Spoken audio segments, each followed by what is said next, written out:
بسم الله الرحمن الرحيم. بهذه المحاضرة راح ندخل فصل جديد يتكلم عن الموليكولار جينيتكس. بالبداية سؤال نسأل: هل الجينيتك انفورميشن للشخص موجودة فقط في 23 pairs of chromosomes، 23 زوج من الكروموسومات، لو أكو في مكان آخر توجد هذه أو بعض هذه الجينيتك انفورميشن؟ الجواب في هذه العبارة: The genetic information of an individual is contained in 23 pairs of chromosomes and mitochondria. إذن المعلومات الجينية للفرد تكون موجودة في 23 زوج من الكروموسومات اللي هذني موجودات في داخل النواة، وأيضا هناك genetic information موجودة في الميتوكوندريا. وهذا أحد المواقع اللي يتكلم عن الميتوكوندريال DNA. إذن الميتوكوندريا أيضا تحتوي على DNA. هذا الميتوكوندريال DNA is the small circular chromosome found inside الميتوكوندريا. هذا الميتوكوندريال DNA اللي هو small circular found inside الميتوكوندريا. The mitochondria are organelles found in cells that are the site of energy production. شنو الميتوكوندريا؟ الميتوكوندريا هي organelles، عضيات موجودة في الخلايا. هاي مثلا هذا في شكل هذه خلية، وهذني شوفون هذني الميتوكوندريا اللي هي يطلق عليها بيوت الطاقة، وهي ال sites of energy production، هي مواقع إنتاج الطاقة. فإذن هذا الميتوكوندريال DNA.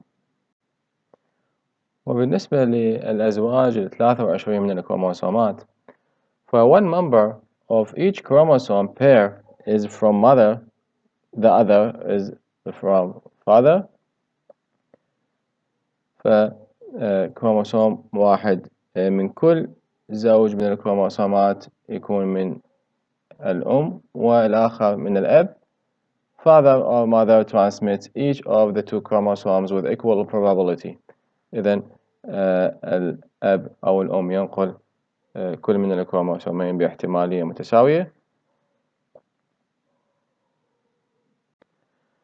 Molecular genetic analysis is now possible for an increasing number of single gene disorders. إذن molecular genetic analysis الآن ممكنة for العدد المتزايد من single gene disorders. In some cases, direct mutation detection is feasible. ممكن and molecular testing will provide سيوفر or confirm يؤكد the diagnosis in the index case in a family. الindex case in genetics هي الكيس اللي of the original patient that stimulate investigation of other members of the family to discover a possible genetic factor.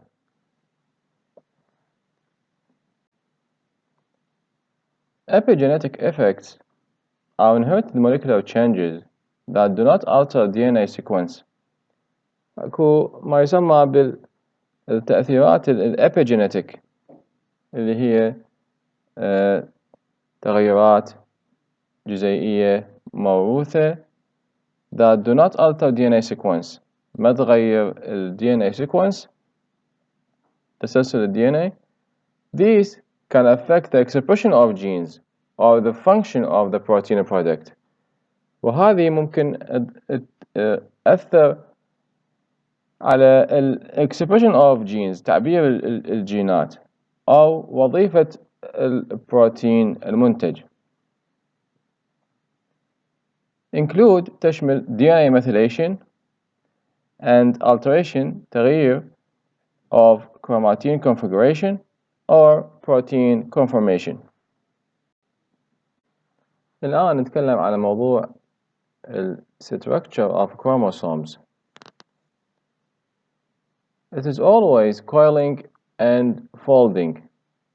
وهذا الشكل يوضح تركيب الكروموسوم. هذا الكروموسوم وهذا الكروماتين فايبر مكبر، وهنا مكبر أكثر تفاصيل لحد DNA. فهنا أكو primary coiling اللي هو DNA double helix على DNA double helix، وأكو secondary coiling هذا يصير around histones اللي هي basic proteins. هذه الهستون بروتين، ودائرة يلتف ال DNA ويشكل ما يعرف بالنيوكليوزوم. إذن ال DNA زائد الهستونز يساوي النيوكليوزومز، يكون النيوكليوزومز. والتيرشري coiling اللي هو الكروماتين فايبر، that means many nucleosomes for chromatin fiber. هنا النيوكليوزومز راح تكون الكروماتين فايبر، والكروماتين fibers form long loops on non-histone proteins وتسوي tighter coils أكثر إحكاما وتشكل الكروموسوم. Genetics is a study of genes and heredity. Genetics هي دراسة الجينات والوراثة، والgenes هي sequence of nucleic acids that allow organisms to transfer genetic information from one generation to the next. إذن هي تسلسل من الأحماض النووية اللي يسمح للorganisms لنقل المعلومات الجينية من جيل إلى آخر.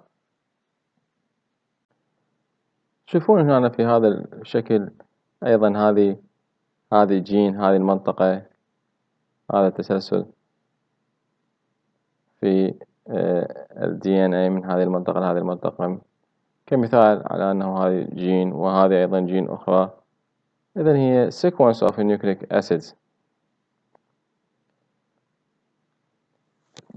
There are two types of nucleic acids: deoxyribonucleic acid DNA والribonucleic acid اللي هو RNA.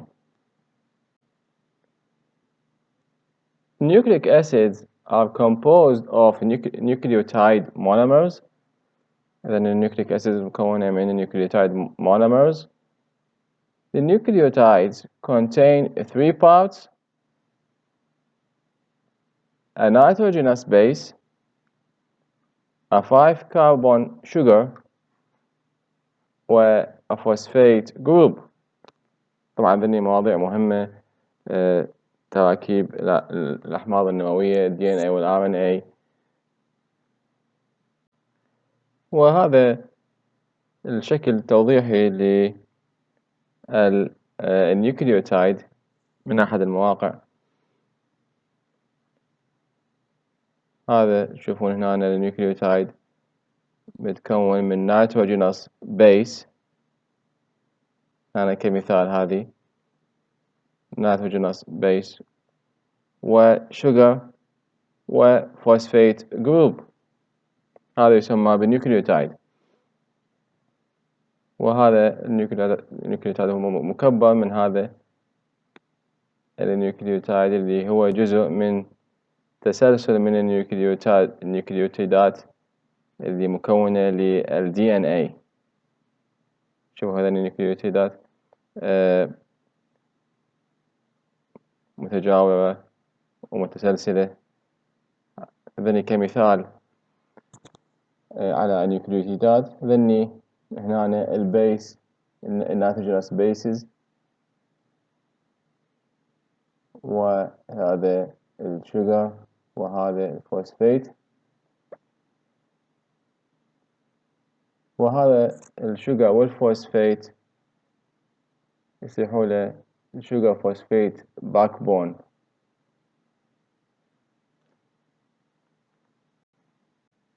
بالنسبة لل DNA consists of the 4 nitrogenous bases اللي هي الأدينين، الجوانين، السيتوسين and الثيامين.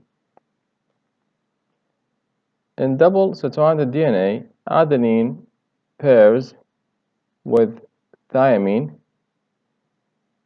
and guanine pairs with cytosine.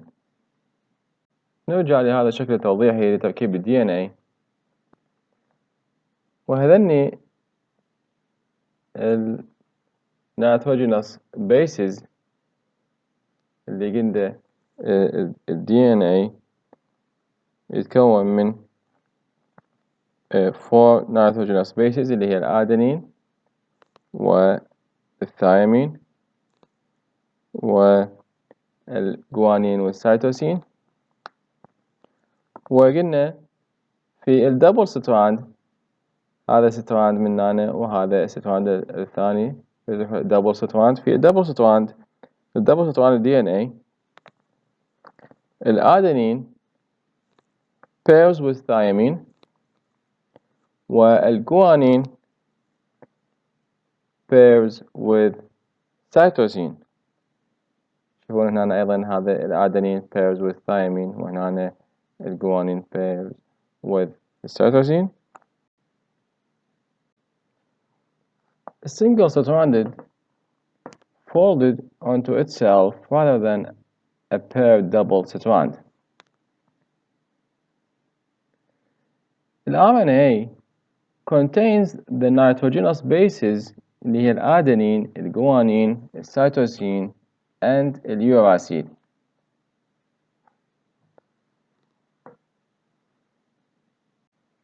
وهذا موقع يوضح هنا الفرق بين ال DNA وال RNA.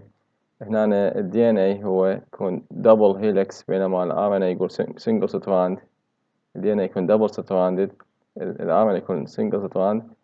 وبالنسبة للنيتروجينوس bases فال DNA قلنا بالثيامين، السيتوسين، الأدينين، الجوانين، في حين ال RNA عنده يوراسيل وعنده السيتوسين، الأدينين، الجوانين.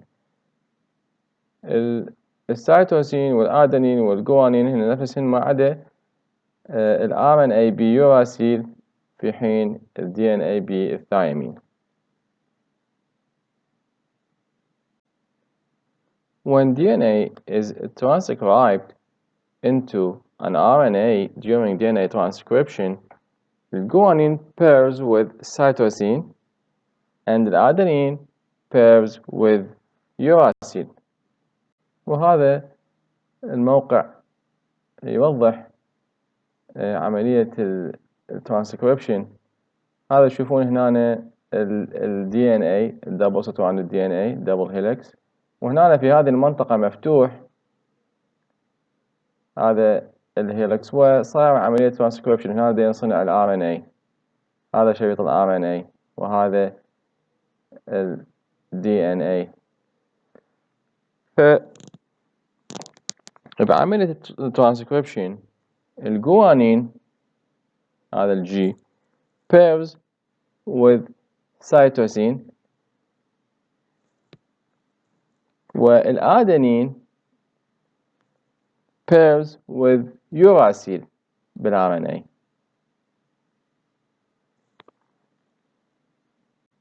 بالنسبة للتايبس of RNA طبعا عندنا مهمات جدا. اكو الماسنجر RNA او يسمونه mRNA، واكو ribosomal RNA، واكو الترانسفير RNA او tRNA.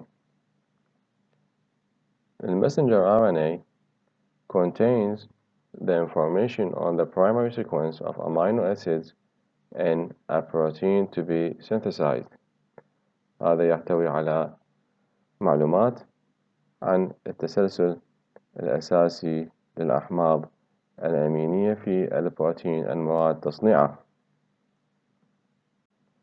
أما بالنسبة للريبوسوم RNA فالريبوسوم serves as the site and carries the enzymes necessary for protein synthesis. إذن يعمل الريبوسوم كموقع لصناعة البروتين ويحمل الإنزيمات اللازمة لصناعة البروتين. وبالنسبة للترانسفير RNA اللي هو قلنا يطلق عليه tRNA، the tRNA reads the mRNA codon by using its own anticodon. ولتوضيح موضوع ال tRNA فهذا الموقع بتوضيح مفيد لموضوع ال tRNA. فهنا هذا الشريط يمثل ال mRNA الماسنجر RNA، وكل 3 nucleotides يطلق عليها كودون. فإذا الكودون هي sequence of 3 nucleotides، هاي كل 3 يطلق عليها كودون. ال tRNA هذا الشكل يمثل ال tRNA بما يسمى بالانتيكودون. إذن أيضا 3 nucleotides يطلق عليها بالانتيكودون. إذن تساهم في عملية تعرف ال tRNA على الكودون المناسبة إلها في شريط ال mRNA. إذن ال tRNA reads the mRNA codon by using its own anticodon. طبعا وهذني النيوكليوتايدز اللي موجودة بالانتيكودون تكون متممة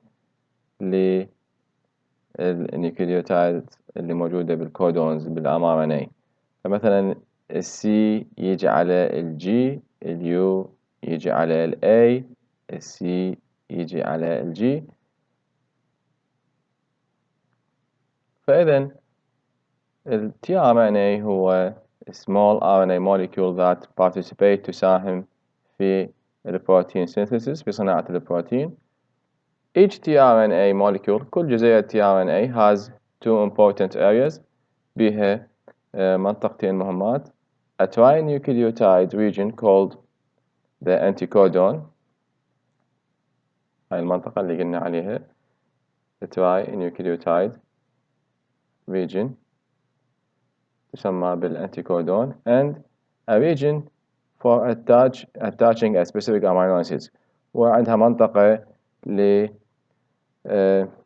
specific amino acid ترتبط ب specific amino acid. during translation خلال عملية translation each time an amino acid is added to the growing chain. في عملية الترانسليشن ففي كل مرة سوف ينضاف amino acids إلى ال growing polypeptide chain. The tRNA molecule forms base pairs with its complementary sequence on the messenger RNA molecule. إذن خلال هذه عملية translation فكل مرة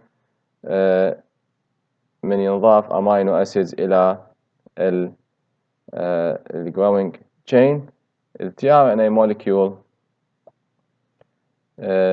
تسوي أو تكون base pairs with its complementary مع النيوكليوتيدات المتممة إلها أو السيكونس المتمم إلها بالمسنجر RNA. و ensuring that the appropriate amino acid is inserted into the protein. وهذا ensuring أنه الأمينو أسيد المناسب يتم إضافته إلى البروتين.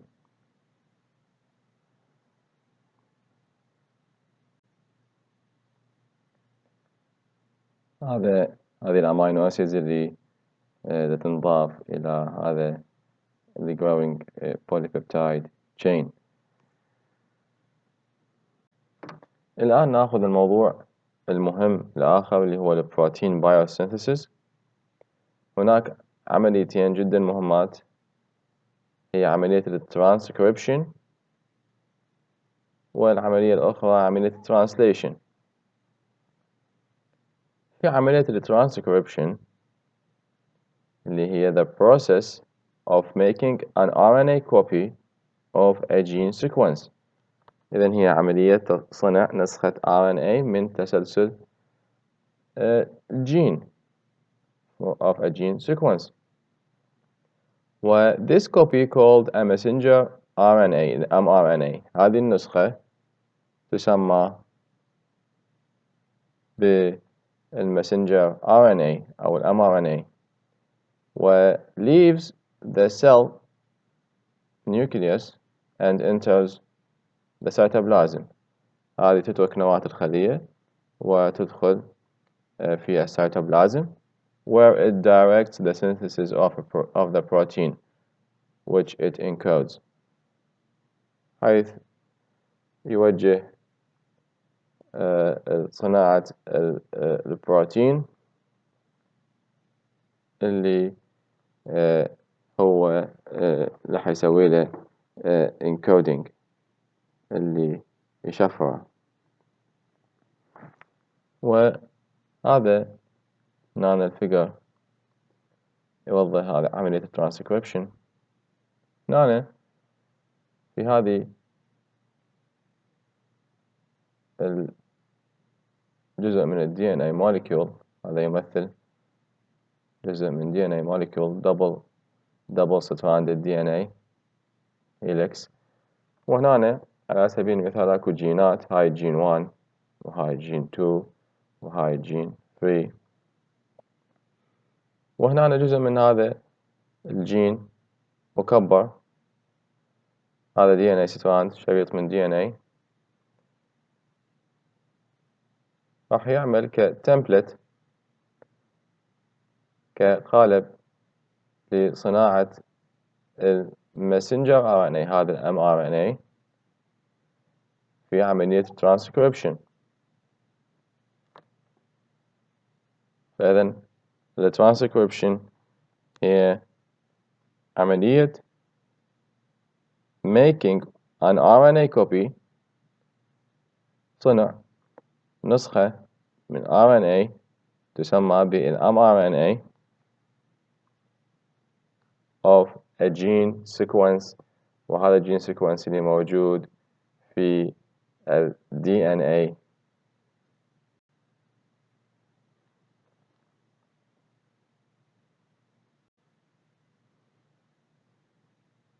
أما في عملية الترانسليشن اللي هي the process of translating the sequence of a messenger RNA mRNA molecule to a sequence of amino acids during protein synthesis. إذن هي عملية translating التسلسل of messenger RNA molecule إلى سلسلة من الأحماض الأمينية أثناء صناعة البروتين. وأيضا في هذا الشكل أيضا يوضح عملية الترانسليشن. هذا عملية الترانسليشن هنا قلنا هي عملية translating التسلسل اللي موجود في ال mRNA إلى سلسلة من الأحماض الأمينية إذن الأمينو أسيدز اللي تكون البروتين. فإذن راح يتكون البروتين. فإذن هذه عملية الترانسليشن هي اللي يصير بها translating the sequence of a messenger RNA إلى sequence of amino acids during a protein synthesis. وقلنا كل 3 nucleotides في ال mRNA يطلق عليها كودون.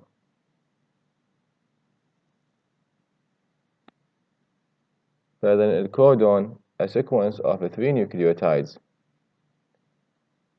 وهذه form the genetic code.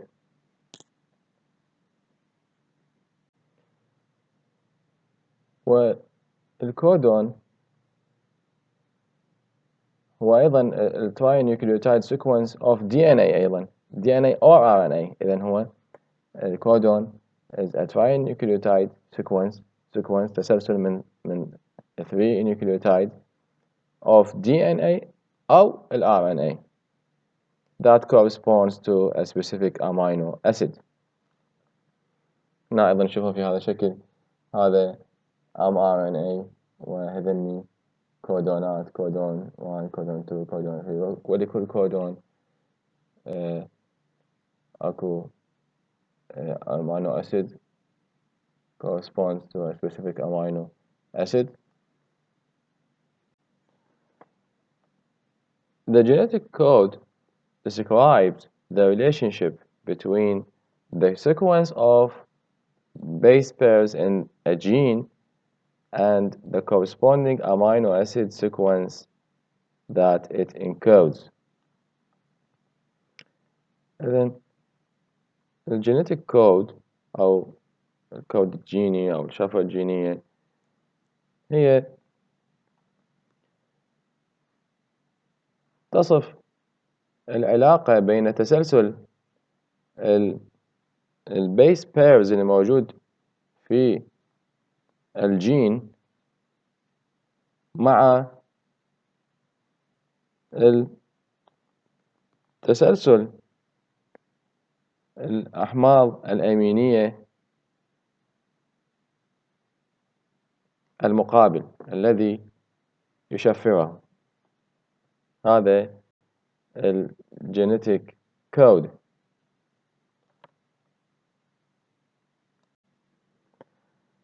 In the cell cytoplasm, the ribosome reads the sequence of the mRNA in groups of 3 bases to assemble the protein. إذن في سيتوبلازم الخلية يقرأ الرايبوسوم تسلسل mRNA في مجموعات من 3 قواعد لتجميع البروتين.